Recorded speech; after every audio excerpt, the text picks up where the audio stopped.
given a greater attention to it. And the general buy-in by all political parties, despite an unprecedented emphasis in terms of other directions.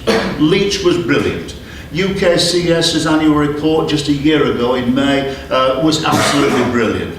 But I ask all of you, has a single significant thing emerged as a result of those two great pieces of work? What has actually happened on the ground in delivering it?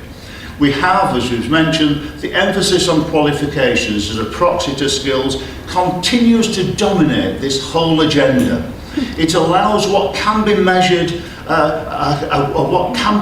mentality that in turn drives mediocrity rather than excellence. And if you want an example of some evidence to prove that, look at Train to Gain.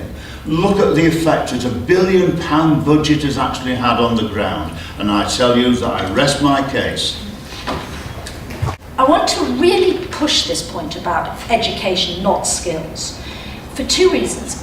First is because I don't think that any system is just about gearing up today's workforce in a narrow sense. But it's also much more generally, because we don't know what tomorrow will bring, because we don't know where our lives will go, the vocationally most useful thing you can do, actually, is to get a broad education.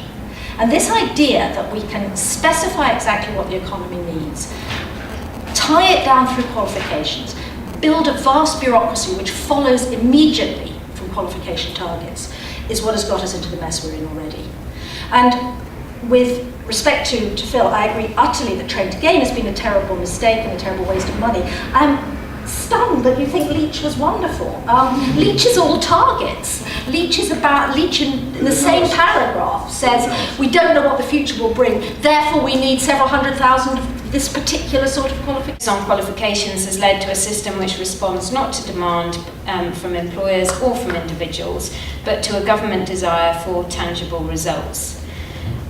So if I were minister for a day, I don't actually want to be minister for a day, but if I were, the first thing that I would do would be to completely scrap the government's national qualifications targets, which are the centre of all of the problems when it comes to skills.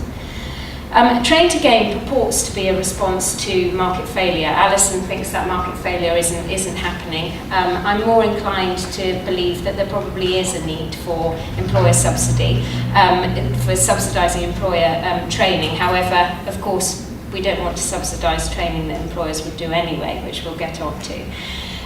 But Train to Gain is less a direct response to a problem of market failure and more a symptom of this same old belief that the best way to boost skills is simply to boost qualification levels, and that if you boost qualification levels, we'll get an immediate productivity. In summation, NAO reports the role of Sector Skills Council I think is critical. Brokerage is critical. I'll give you one more example from my sector, which is interesting in relation to Alison's points about individuals. At the moment, there are 8,306 courses delivered and supported by the public purse, which are for the media. 1,378 of those are undergraduate, 700 are postgraduate. There are 100,000 students in higher education pursuing media courses at the moment. Obviously, some of them are humanities-based, others are more vocationally based. And I have to say that employment from those courses is good anyway. However, if you assume that a lot of those individuals are, as it were, spending their money on actually thinking that they want to move on and work in a career in the media, then actually you have to question whether or not they have spent that money wisely and whether that provision has delivered what our industry needs to take it forward in terms of its competitiveness and productivity. And I think the answer to that is probably no. Our role then is to broker in the middle of that system. I won't bore you with what we've done and how, but I would say it's that triangular relationship between employer, between individual, and between the state that needs to be managed. It needs to be differentiated. It needs to be able to move, not all at the same time, but in different ways, at different times. And I think if we can achieve that, if I was Minister for Skills, that would be what I would want to see, then I think we do have an ability to actually ensure that skills as part of a broader economic development agenda and is taken in relation to an analysis of industries that aren't just about skills, but are about the whole picture, is the way forward. Thank you.